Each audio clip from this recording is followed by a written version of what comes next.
Kusoma ni sawa, read more books, kupata maarifa ya manufaa, kupata maarifa ya manufaa. Read more books. It's yet another Monday and we are excited to be on the book X-Ray. Remember that reading is a defense against ignorance. Today we review a book written to men by a man for men. Wow, it's a wonderful book titled The Maze of Masculinity, written by Stephen Kigwa, who has joined us today. Karibu sana. Asante sana. It's a pleasure. Thank you for having me here. Well, what prompted you to write in this book, The Maze of Masculinity? Well, that's a very important question. First of all, this book is not just for men, actually. It's also for women. It's for women to know about men from a man's perspective, because most of the things that women think that they know about men have been taught them by their fellow women who unfortunately have lost the men in their lives. It's a book about men that women should also read to understand what goes on in the world of men. And also, if you are a single mother and you are raising boys, this is also a great book to read. So what prompted me was, for the last couple of years in this country, we have had a spiritual campaign for the empowerment of the girl child. And I think we have achieved some substantial results.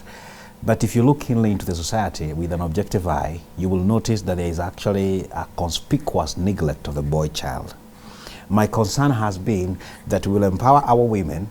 Yes, they will be doing fine, they will have good positions, whether in politics, in corporate. But now they will be faced with the blunt knife of the disempowered males who will be the robbers and the rapists. So that's what prompted me to write a book for the boy child. Because if you want to have a healthy society, you need, in fact, if you want to have a safe society, you really need to have men who have values and virtues. And that's why I wrote this book, to try and challenge men to take up their leadership role in raising boys and setting up a society that is safe for women. Yes. Well, I was reading this book at the dedication. You've dedicated this book to your dad. It seems that this book is so connected to your life. Tell us about Stephen Kigwa in connection to this book. Well, I think greatly the person I am today has been because of what my dad did in my life. My dad taught me a lot, not so much by what he taught me, say, in terms of teaching me theoretically or in a class or in a session, but by observing his life, looking at the way he lived his life, the way he related with his wife, who is my mother, the way he raised us up, the way his dedication to the ministry, his dedication to family, his dedication to the society and all that. That really taught me a lot. So it's actually a tribute to him, but I also dedicated it also to my son, because if you really want to know whether you are a father, you just need to look at the kind of sons that you will raise. That is actually what qualifies you to say that you are a father. Yes. Now, when you read this book, it starts by, bringing up the social change that has occurred in our society right now. Tell us more about that. I can tell you actually have read that book, days. If you look at the olden times, we had actually specific roles that were played by men and specific roles that were played by women. The society has changed. It's no longer like that. For example, women were known to be the ones to go do the cooking, the washing, and taking care of the children and all that. And sadly to say, also provide sexual pleasure for men. And now men were known to be depending on the cultural background, whether it's taking care of cattle or plowing and all that. But now the society has changed like that. I actually opened up my book by giving a scenario of a young boy who went to seek some advice from his grandfather. And he went to his grandfather, and the grandfather was looking at this boy and saying, "Son, you are of age now. You need to become a real man." And the boy was like, "Grandpa, what do you mean I need to become a real man?" And he said, "You need to settle and have a family. A man becomes a real man when you actually settle and have a woman, take care of her, provide clothing and shelter and all that. And then you set up a family." And the boy was challenged, and he said to himself, "I'm going to look for someone to settle with." So he went out there looking for a girl. And before they could settle, in terms of having a ceremony, wedding ceremony, so that they could settle in marriage, the lady was asking this young man, "What do you really want to do with me?" And the boy was saying, I will take care of you, I will provide for you, I will do all those things for you. And the girl was like, excuse me, I have all that. I live in my own house, I drive my own car, and I do all these things. And the boy now didn't know what to say. But the woman was insisting that I need a real man. I need a real man. And he was confused because he thought a real man would be, providing food, shelter, clothing, and all that. And anyway, finally they settled. They had some trouble in their marriage, and the guy ran back to the grandfather to seek for advice. And he told the grandfather, Grandpa, my wife won't listen to me. And then the grandfather said, you've got to be a man. Show her that you are the man. And the young man was, how? He said, put your foot on the ground. And then the man said, but the floor of this ground you're telling me to put my foot firmly on is her floor. Yeah, so you see, the society has changed. We used to have men who actually were the breadwinner. They were the ones that were earning money, taking care of the family in terms of providing. But it's no longer the same. Today we have women who are earning more than men. So it has changed a lot. We used to have specific salons or barbershops for men and women. We used to have specific clothing for men and for women. Today we talk of unisex, clothes. We talk of unisex salon. Things have changed. There's all that now. A question is raised in your book. Yes. Where are the fathers when all this is happening to their sons? Yes, actually the big challenge and the big question that I have posed is, where are the fathers? I have been graced by God to go around the world, and especially in our country, from one place to the other, because my job revolves around so much talking to people, whether they are in corporates, parents, and schools and all that. And what I've observed a trend, anytime I go for parents' meeting to speak to parents in schools, I see more of mothers than fathers. And specifically, I see more of single mothers in those schools more than any other time in the history of this country.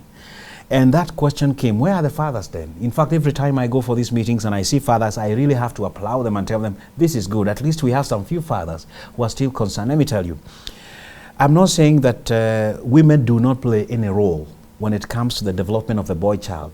A mother is so critical and so important, but it takes another man to make a man out of a boy. A man can never be raised up by a woman. A man needs another man to affirm his manhood.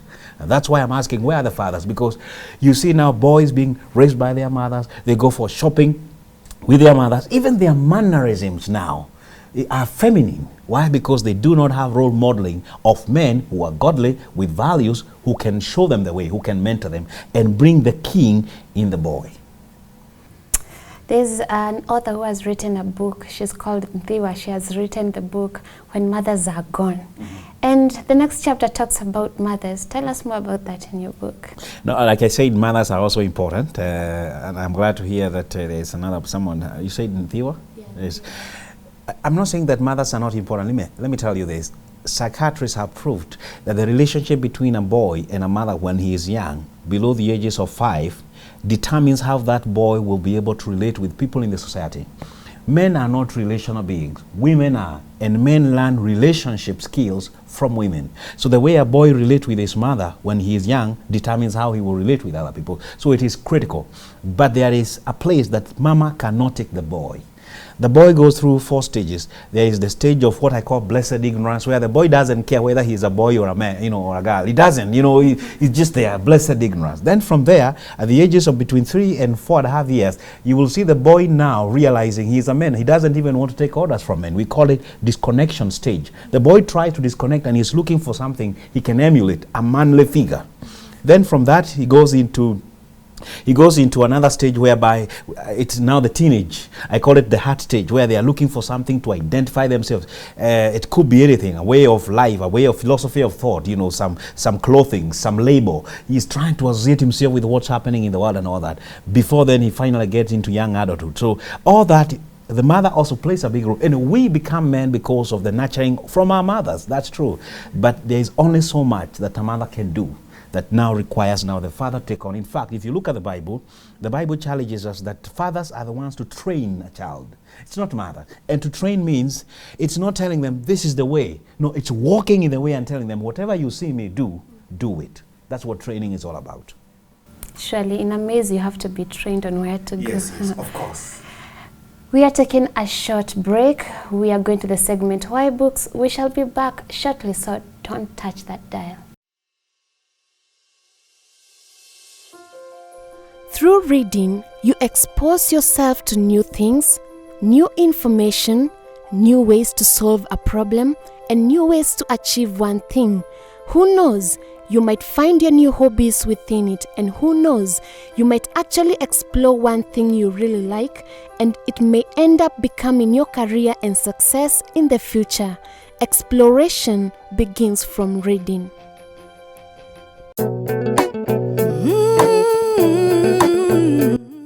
It may still be a man's world, but certainly it is not a boy's world. And Stephen, you say that it is hard to be a man. It is difficult to be a man. One of the choices that a man has to make when he's a boy is not to be a woman.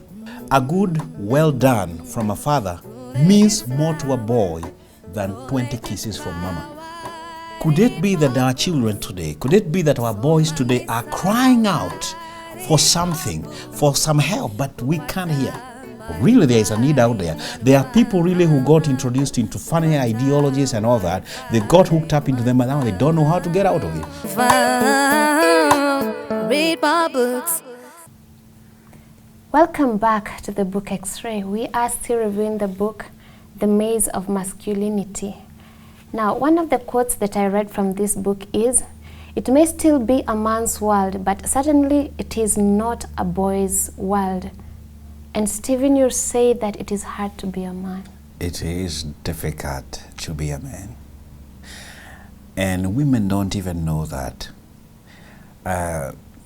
If you look at the way things are done in the world today, even a simple thing as the way even supermarkets are arranged today, they are not arranged or designed for men. They are designed for women. That's why I say it is no longer a boy's world. There was this saying that it is a man's world. They even sang about it. Yes, there was even a song, I think, in the 70s about that. It's no longer that way. Things have changed. Today, 20 years ago, it was something so huge to see a woman driving. I mean, people would stop and say, wow, a lady driving. Today, when I look around, when I am driving, I actually see more women driving than men. So you see, things have changed. They have totally changed. And also now, because of the fact that we have had so much in terms of disintegration of social values and all that, societal values, family institution has been attacked so much.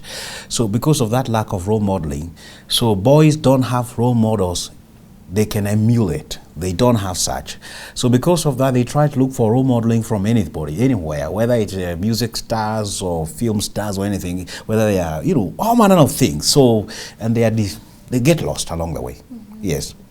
And when I read this book, the next chapter talks about the maze of masculinity, how to navigate through to be a man from the point one is a boy to the point they are man. It is a maze. How to navigate through? Tell us more about that. It's actually a maze because one of the choices that a man has to make when he's a boy is not to be a woman. That is a conscious choice that a man has to make when he is growing up. And it is so difficult if a boy does not have a father. Because, like I said, there is so much of what a woman can do, but there is a level where a woman will never be able to take the man. That's why I said a man needs another man to affirm his manhood. Let me tell you, a good well done from a father means more to a boy than 20 kisses from mama. So it is a maze from the time the boy is born to the time he tries to associate with his peers and all that, try to find his place in the society, in that context, as a boy, to the time he grows up into young adulthood. He goes to the world of dating, to the world of business or career or whatever. It's a maze. And every stage has its own challenges. Unfortunately, in this generation, what I have seen, and one of the key things that really has grieved my heart, is to see young people getting lost. Not so much because we don't have people who can offer them help, but because they are not willing even to take the help. And I realized when I've been going around with my seminars and workshops, I discovered it is hard to even help people. helping people is hard work. You can never help someone until the point where they realize they need help. So the maze is all about, it's about the challenges someone has to go through. It's about settling in life. It's about getting to know who you are, asking the 5 critical questions that every man and every woman for that matter has to ask themselves and answer sincerely to be able to live a life that is meaningful and which is contributing to society. It's all about answering, navigating those questions. And they are the question of who am I? Where did I come from? What am I doing? Why was I born? And where am I going? Those are the 5 critical questions that you have to answer as you go and as you walk through the maze of masculinity. But nobody is asking the questions, because in your book you say there are silent screams, like the silence is screaming, it's so noisy. You ask yourself, Daisy, how come that today you see young, educated boys getting into funny things, getting into drugs, getting into radical extremism groups and all that? Why? That tells you there is some, they are crying out for something, but nobody is hearing their scream. I listened to, and I actually have shared a story like that, I think, in one of the books, that there was a sales guy who used to travel around the world, and he was a single guy.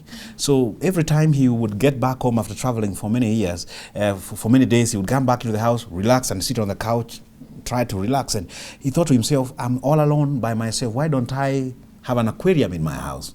So he bought an aquarium, had some nice fish in there, and all the connections were working and all that. And one evening when he came, he went to feed his fish, and because he was exhausted, he was sleeping on the couch. He actually fell off into a trance. When he woke up the following day, he was surprised to realize that all the fish in the aquarium had died because the thermostat malfunctioned, and so the water heated up, cooking the fish. And while he woke up and he looked at the fish cooked up and the eyes popping up, he asked himself a very intriguing question. He said, could it be that the fish, when they were being cooked, they were actually crying out for someone to help, but I could not hear? And when I read that story, and I thought to myself, could it be that our children today, could it be that our boys today are crying out for something, for some help, but we can't hear? We are so busy doing many other things that we can't even hear. Today, parents are so much focused into investing for their children as opposed to investing in their children. We want to give our children what we never got from our parents, but we are not thinking that we also need to give them what we got from our parents. That's a big challenge. Well, there is a topic you covered, and I believe that as we review this book, Yes. I would like to hear more. The issue of homosexuality. One time I was listening to one of those people talk, and I felt like I can crash, because he was trying to justify a point I couldn't understand. Tell us more about it. I've really tackled that topic quite candidly in my book. And just to highlight a few things that I have talked about, one is what came to my mind was one day I received a call from a guy, and he was a distressed caller. He said to me, Stephen, do you have a minute? And I could tell he was speaking in low tones, and I said, yes, I have a minute. He said, my name is so-and-so. I would like some help. I am gay, and I have been struggling with this. How can you help me? I want to stop.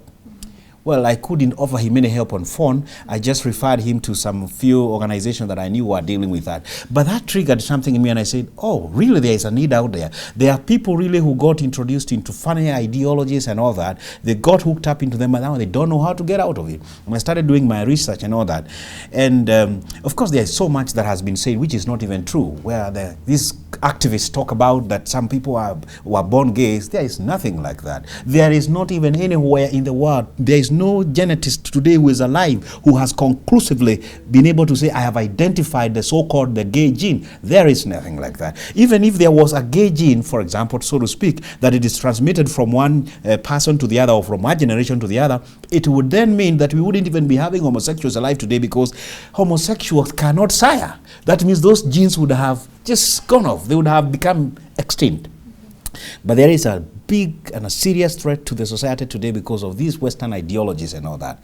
And I applaud the efforts by some of the people in authority here and also in the East African region. I applaud, actually, in my book, I applaud the Ugandan president for studying and saying no to those kind of ideologies in his country. And I think we need to get there.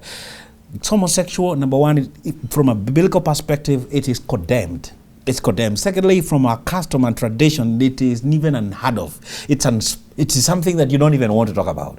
But we cannot hide ourselves from it. We need to address it because it is real. We have had cases even reported on the mainstream media of boys in schools who have been molested by other boys and all that. So we can't say it's a big threat. Yes. It is the maze of masculinity. You want to hear more? We are taking a short break, so stay tuned.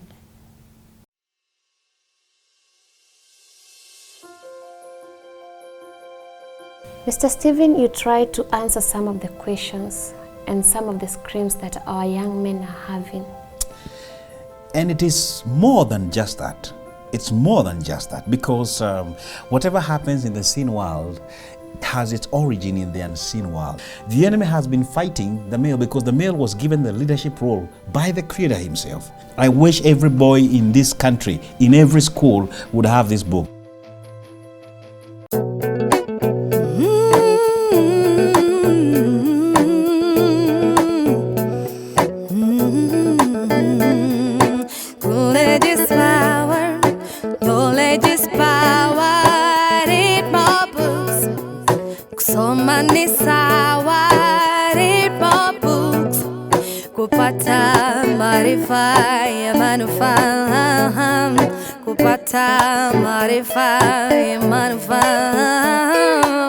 Read my books.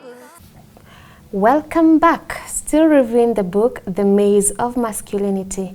And this book takes you way back, and it may answer some of the questions that you have as a parent or as a father or even as a son because of your sibling or your children to be. Mr. Stephen, you tried to answer some of the questions and some of the screams that our young men are having. Tell us more about that. Specifically, I was particularly perturbed, and I think I will say this without any fear of intimidation from any quarters. There has been a trend in the society and in the mainstream media, especially on the boy child from the Central Province, formerly Central Province. And I've been asking myself, why is it when a boy is born, the reason why women celebrate or were celebrating those days was because they identified a member of the body that they used as the measuring yard to determine or to say this is a boy.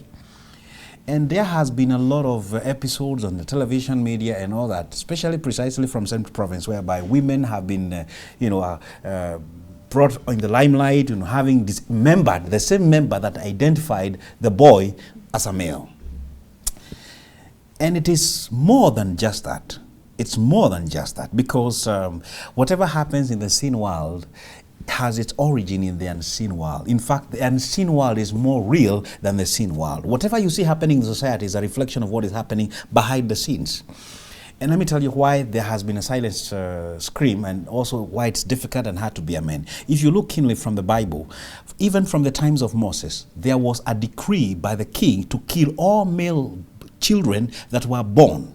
Why? Because the enemy knows the moment I kill the male, the moment I kill the leadership, even in war, when armies are fighting, they are looking for the head of the troop, the captain. That's what they are interested in. That once they capture the head, they know they will be able to disorganize or destabilize their group.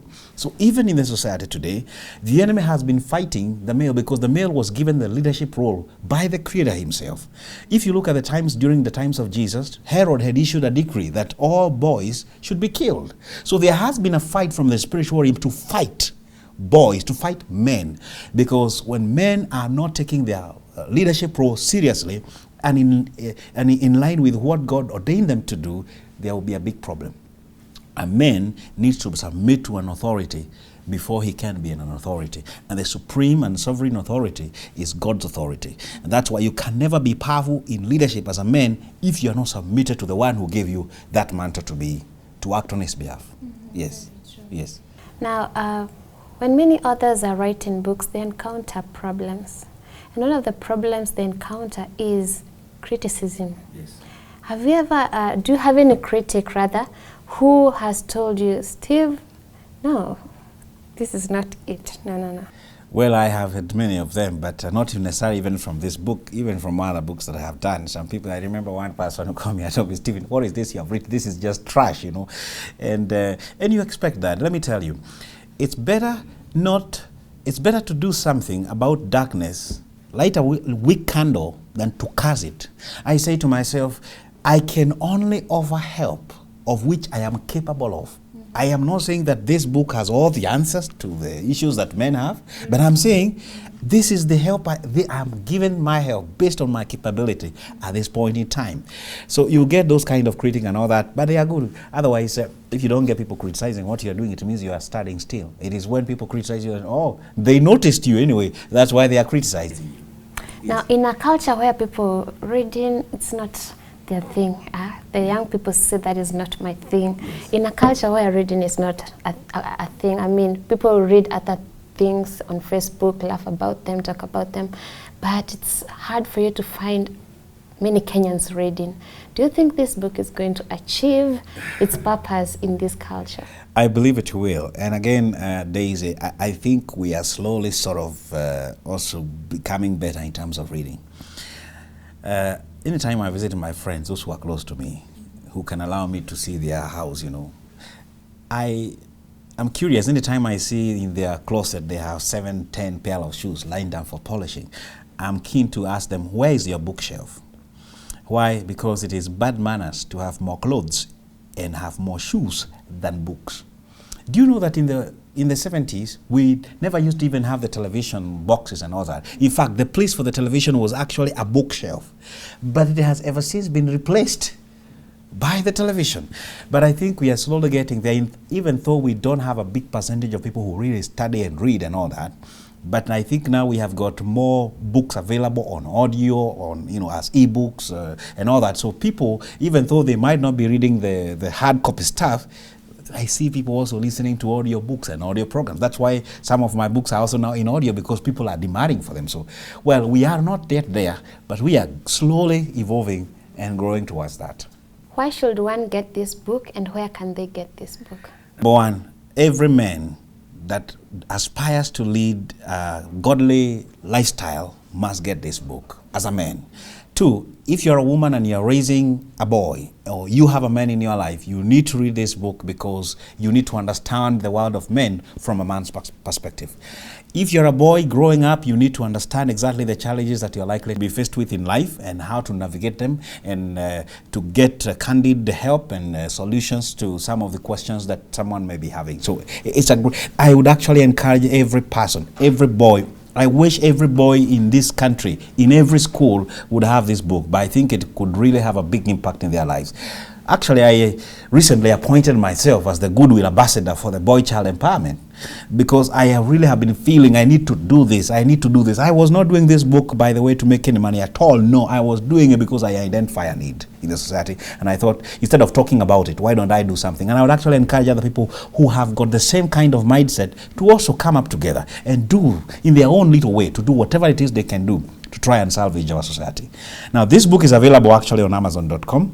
Soon it's going to be available in some of the leading bookshops. We don't have them in the bookshops yet, but currently what we are doing is, if those people who are buying online, they can buy from Amazon, the e-copies and all that. But if those people who are buying from the hard copy, they just call us directly. We deliver. Within Kenya, we deliver anywhere. Thank you very much. Thank you very much. It has been a pleasure. Thank you. Well, they say if you want to understand where you are headed to, you must understand where you're coming from. So get this book, read it, and I hope it is going to change your life, and not, if not your life, somebody else's life. I've been your host, Kabira Daisy. Until next time, stay blessed and read the more.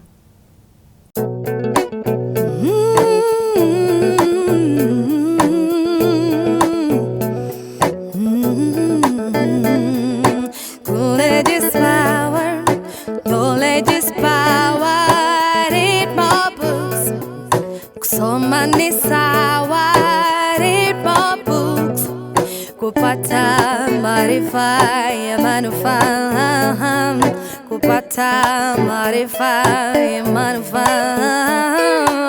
Read more books.